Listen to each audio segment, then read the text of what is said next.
কারো চোখ রাঙানিতে তো এই সরকার আত্মসমর্পণ করে না। এটাই তো দেশবাসী চায়। আর এই 4 মাসে 5 মাসে এই যে জিনিসটা যে দিয়েছেন, এই যে অর্জনটা, এই অর্জনটার আপনাদের কি চোখে পড়ে না? আপনারা কি উপলব্ধি করতে পারে না? বাংলাদেশে বিরোধী দল যারা করছেন তারা বলছেন যে এই যে তারেক রহমানের সরকার, বিএনপির সরকার বা বিএনপির নেতৃত্বাধীন জোট সরকার কি দিল, বড় বড় তো কথা বলেছে।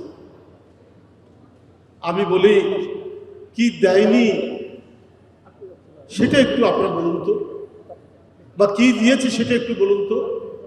এখন তো রাষ্ট্রীয় পৃষ্ঠপোষকতায় কাউকে গুম হওয়ার কথা শুনি না, এখন তো বিচার বহির্ভূত হত্যার কথা শুনি না, এখন তো শেয়ার বাজার লুট হওয়ার কথা শুনি না, এখন তো টাকা পাচার হওয়ার কথা শুনি না। তো এটাই তো মানুষ চায়।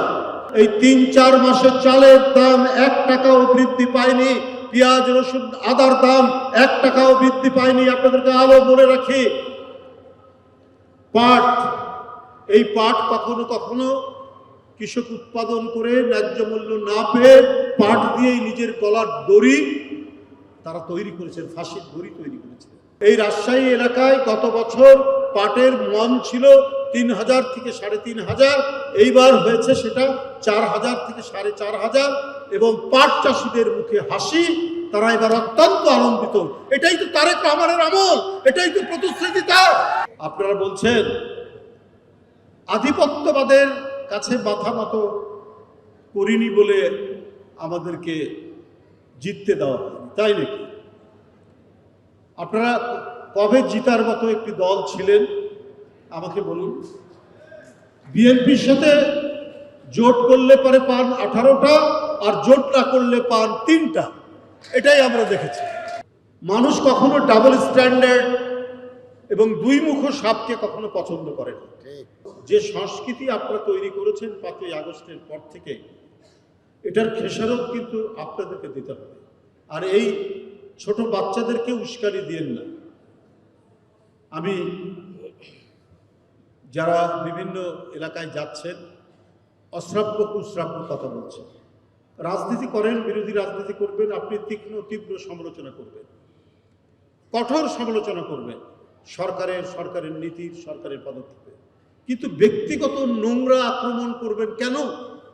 এটা তো গণতন্ত্রের শর্ত নয়, এটা গণতন্ত্রের কোনো কন্ডিশনকে এটা পূরণ করে না। এটা সমাজের মধ্যে ঘৃণা তৈরি করে, যেটা শেখ হাসিনা করেছেন দীর্ঘ 17 বছর। প্রতিদিন প্রতিটা মিটিং সমাবেশের মধ্যে তিনি জিয়াউর রহমান, বেগম জিয়া এবং তারেক রহমানের বিরুদ্ধে কুৎসা রটনা করেছেন, বাজে কথা বলেছেন, ঘৃণা রটিয়েছেন এবং মিথ্যা অপপ্রচার করেছেন। বলেননি আপনি? এখন তিনি তো পলাতক অবস্থায় আছেন। বলেছেন মালয়েশিয়ায় নাকি তারেক রহমানের কলকারখানা আছে, সেটা বলেছিলেন বিএনপি যখন গতবার ক্ষমতায় 2001 সাল থেকে 2006 সাল পর্যন্ত।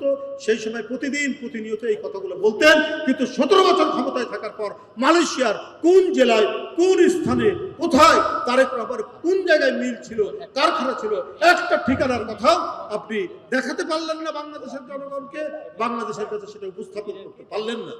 এখন মিথ্যা কথা বলে কলঙ্ক রটনা করছেন এবং পরিকল্পিত এবং কৃত্রিমভাবে সংঘাত সৃষ্টির যারা সমাজ জমিন তৈরি করতে চাচ্ছেন তাদের জন্য মঙ্গলজনক হবে না। যে পরিকল্পিত সন্ত্রাসের আবহ তৈরি করে, একটি বাতাবরণ তৈরি করে আপনারা ঘোলা পানিতে মাছ শিকারের চেষ্টা করছেন, এই ঘোলা পানিতে মাছ শিকার করতে পারবেন না, বরং ঘোলা পানির মধ্যে আপনারাও পড়ে যাবেন। বিএনপি তার প্রতিশ্রুতি অনুযায়ী নির্বাচনের প্রাক্কালে যে প্রতিশ্রুতি দিয়েছেন সে অনুযায়ী সে কাজ করছে। বিপদ কিন্তু বিএনপির হবে না, বিপদ আপনাদেরও ভয়াবহ রকম ধেয়ে আসতে পারে। বরং আলোচনা, সমালোচনা এবং দায়িত্বশীল বিরোধী দলের ভূমিকা পালন করে সরকারের নীতির সমালোচনা আপনারা করবেন, এ ব্যাপারে কোনো আমাদের সংশয় নেই, কোনো দ্বিধা নেই। এটা আপনাদের সেই স্বাধীনতা আছে, সেই নাগরিক স্বাধীনতা আছে। শেখ হাসিনার আমলে যে সেলফ সেন্সরশিপ ছিল, সেই সেলফ সেন্সরশিপ নাই।